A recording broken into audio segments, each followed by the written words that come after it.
På en markedsplads, hvor jeg var færdig med at spille, stod jeg træt og kold bag scenen og slappede af, da jeg hørte nogen mumle ganske stille,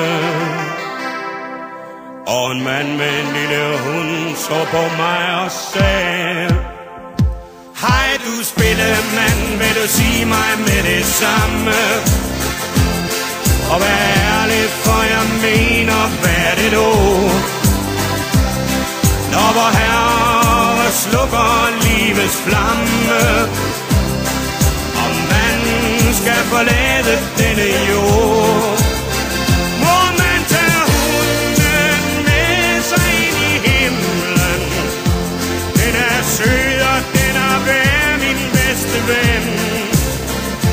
Den er klog og fin, og har lige været i bad. Hvis man må, du spillemand, så bliver jeg glad. Jeg svarede ham lidt kort, da jeg sagde: hør, din hund kommer nok i himlen, når den dør. Det var sent, og jeg skulle køre hjem. Da jeg sad der i bilen, tænkte jeg på manden igen. Hej du spillemand, vil du sige mig med det samme? Og vær ærlig, for jeg mener, hvad er det du?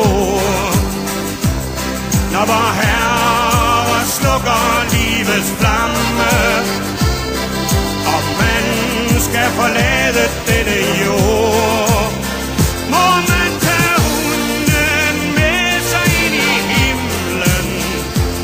Den er sød, og den har været min bedste ven. Den er klog og fin, og lige været i bad. Hvis man må, du spillemand, så bliver jeg glad.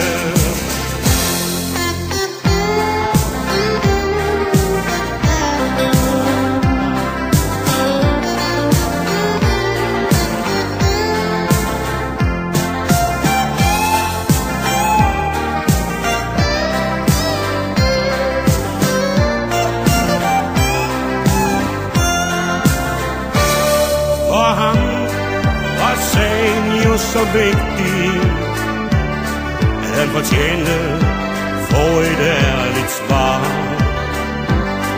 Men hvem kan svare helt oprigtigt, om hunde der dør får plads hos himmelens far? Hej du spillemand, vil du sige mig med det samme? Og vær ærlig, for jeg mener, hvad er det nu? Når vor Herre slukker livets flamme, og man skal forlade denne